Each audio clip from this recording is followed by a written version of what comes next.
Antiguamente, cualquier anomalía era considerada como algo excepcional que debía ser expuesto, y así nacieron los freak shows, que permitían ver al público general cosas que hasta el momento nunca habían sido vistas antes.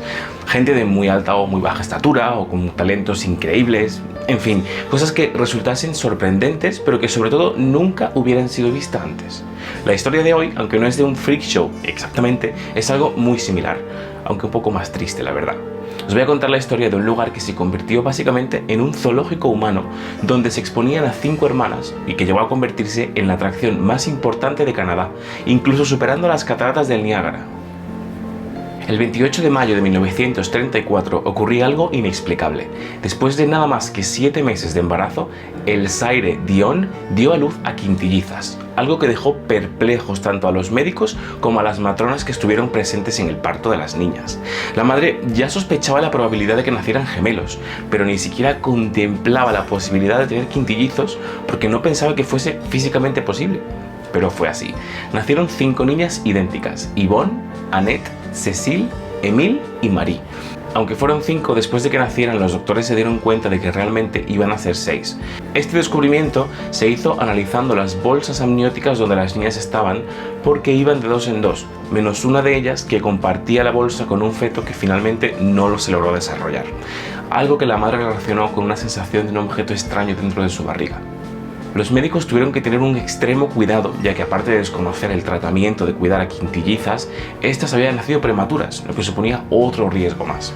Y por eso enrollaron a las niñas en sábanas de algodón y las pusieron en una cesta cerca de un calefactor para que no pasasen nada de frío.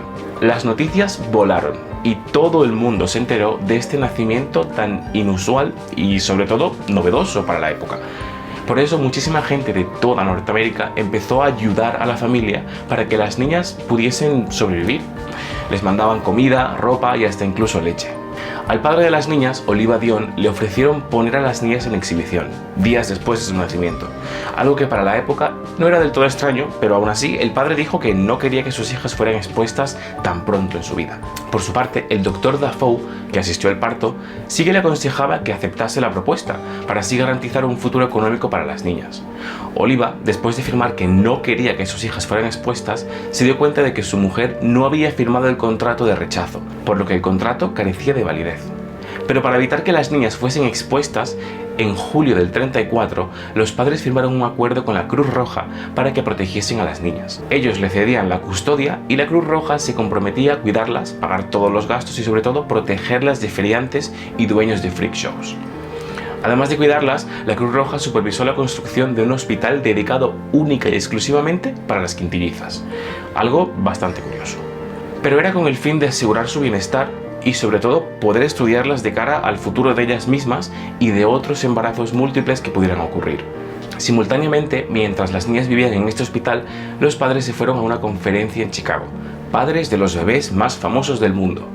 Un hecho que fue visto por el primer ministro de Canadá como un uso indebido de sus propias hijas, como si de una manera estuviesen aprovechándose de ellas para generar ingresos.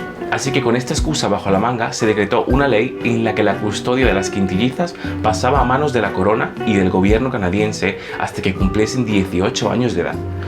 Los padres formaban parte de un consejo que se encargaba del bienestar de las niñas, pero realmente ni su voz ni su voto importaban. Los que importaban de verdad, los que mandaban, era el Dr. Dafoe y otros altos cargos del gobierno.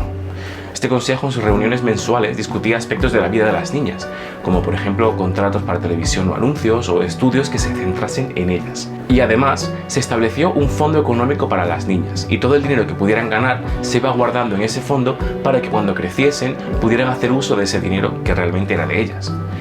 El hospital que se construyó para las quintillizas estaba al otro lado de la calle de su casa, de donde habían nacido, y este nuevo hospital fue bautizado con el nombre del doctor que asistió al nacimiento de las niñas, y en muy poco tiempo se convirtió en su casa. Aunque curiosamente, este recinto no se construyó con la forma habitual de un hospital, ni de una casa. Tenía una especie de patio de recreo, muy grande, que por un lado tenía el edificio donde vivían las niñas y por los otros 3 una estructura que funcionaba como un observatorio. Y es aquí cuando las cosas empiezan a ponerse un poco turbias, porque además de que el patio estuviese rodeado por este observatorio, estaba delimitado por cristales tintados, de manera que las niñas veían una especie de espejo, mientras que los que observaban tenían total visibilidad de lo que estaba pasando dentro del patio. Las niñas no podían ver a la gente, pero sí que podían oírles. Les oían hablar o reírse, y es algo que les desconcertaba muchísimo y que aún recuerdan. Y así las quintillizas vivían en una especie de burbuja, recluidas en algo que estaba disfrazado como un hospital y como una casa, pero que realmente era un lugar donde estaban siendo exhibidas. El público nada más podía verlas en el patio, ya que no había observatorios dentro del edificio principal. Y estos momentos estaban delimitados a 2 o 3 al día, dependiendo de la época. Ellas tenían una agenda completamente controlada para levantarse, rezar, comer, dormir, estudiar, jugar. Todo estaba controlado tanto por las enfermeras como por el Dr. Dafoe. Los padres tenían poco que hacer en contra del gobierno y la corona, por lo que su voz no era oída. Hubo momentos en los que las visitas que tenían los padres para ver a sus hijas, la madre confrontaba a las enfermeras por la comida que les daban o cómo las trataban, diciéndoles que no estaban cuidando bien de sus hijas y que tenían aspecto de estar desnutridas o enfermas. Pero quienes mandaban hacían oídos sordos y seguían con el mismo plan que ya habían establecido para las niñas. Las quintillizas salían a jugar al patio unas cuantas veces al día, rodeadas de cientos de extraños que habían pagado una entrada. Durante los 7 años que estuvieron expuestas ahí, más de 3 millones de personas pasaron por el observatorio. Un número de visitantes sin precedentes que convirtió a este lugar bautizado como Queensland en la atracción turística más importante de la ciudad de Ontario, incluso llegando a superar las visitas de las cataratas del Niágara. Además de las entradas que había que pagar para acceder a Queensland, los visitantes podían pasar por diferentes tiendas de souvenirs que había en la zona, operadas casi siempre por el padre, la madre o alguna de las matronas que asistieron al nacimiento de las niñas. En estas tiendas había un sinfín de artículos relacionados con las quintillizas y que se vendían como artículos novedosos, además de artículos también con poderes de fertilidad. Vamos, que había una cesta llena de piedras normales y corrientes que se vendían como amuletos. Pero en general se vendían fotos, postales, autógrafos, cucharillas, platos, servilletas, placas, libros, muñecas, cosas. El Dr. Dafoe, hasta unos años después del nacimiento de las quintillizas, era un médico de familia normal y corriente, sin ninguna especialidad en concreto y con una carrera bastante modesta. Pero en cuanto comenzó a moverse la noticia de las niñas, el doctor comenzó a ganar muchísima atracción mediática y al convertirse en un personaje público que al parecer sabía muchísimo de pediatría y estaba especializado en cuidado del bienestar de los niños pequeños, pues se convirtió en algo muy grande, algo que no era verdad. Este señor escribió un libro, muchísimos ensayos clínicos e incluso llegó a tener un programa de radio en el que daba consejo a nuevas madres y además colaboraba con marcas de toallitas, por ejemplo, diciendo que él aprobaba ese producto y que era el mejor para los bebés. Pero claro, el consejo que se encargaba de las quintillizas se dio cuenta de que el doctor estaba aprovechándose de la situación de manera obvia, justo lo que querían evitar que hiciesen los padres. El Dr. Dafoe vivía una vida de lujos y se gastó prácticamente todo el dinero que generó gracias a las niñas, un total de $482.466, que a día de hoy equivaldrían a casi $4 millones en muy poco tiempo. Una barbaridad de dinero. Así que como el consejo se dio cuenta, el doctor fue despedido y Oliva, el padre, emprendió acciones legales para recuperar la custodia de sus niñas. Ahora, el dinero tenía una importancia significante en todo aquello que rodease a las quintillizas. Más allá de ser un hito científico para la época, tristemente fueron consideradas como una oportunidad de hacer dinero, muchísimo dinero. El fondo económico que se había creado para ellas por el consejo que las cuidaba empezó a llenarse muy rápido. El mismo año de su nacimiento, en el 34, el periódico Toronto Star les ofreció $10.000 para evitar que cualquier persona, incluidos sus padres, pudieran hacerles fotos a las niñas. Por cada reportaje que se hiciesen de ellas, se depositaban entre $12.000 y $15.000, y no fueron pocos los reportajes. Y estos derechos de imagen, sumados a las ventas que se hacían en las tiendas de souvenirs y las entradas, hicieron que cuando apenas tenían 2 años, su cuenta del banco tenía más de $250.000, una cantidad de dinero que ningún bebé de 2 años tiene, a menos que seas de la realeza, claro. Lo curioso es que, aunque las quintillizas habían generado, simplemente por existir, esa cantidad de dinero, no vivían de manera lujosa ni acomodada, por lo que es lógico asumir que si no estaban viviendo de manera acomodada y todos los gastos estaban cubiertos, que el dinero de las niñas estaba ahí guardado a buen recaudo y nadie lo había tocado. pero no fue así. Mucho tiempo después se descubrió que el gobierno estaba haciendo uso del dinero que estaban generando las niñas para pagar comida, viajes, estudios y cosas en general que estaban relacionadas con la manutención. Algo que dejó boquiabiertas a las quintillizas, ya cuando eran mayores, porque habían estado expuestas por el gobierno tantos años y prácticamente todo su dinero había sido gastado por el mismo gobierno. Cuando ya eran adultas, las quintillizas pidieron $10 millones al gobierno de Canadá a cambio del robo que se hizo a su fondo económico, pero nunca obtuvieron respuesta. Y tiempo después, con la ayuda del hijo de una de ellas, se descubrió que una gran cantidad de documentos que reflejaban los gastos e ingresos de las quintillizas entre el 34 y el 37 fueron quemados, por lo que el gobierno estaba destruyendo pruebas.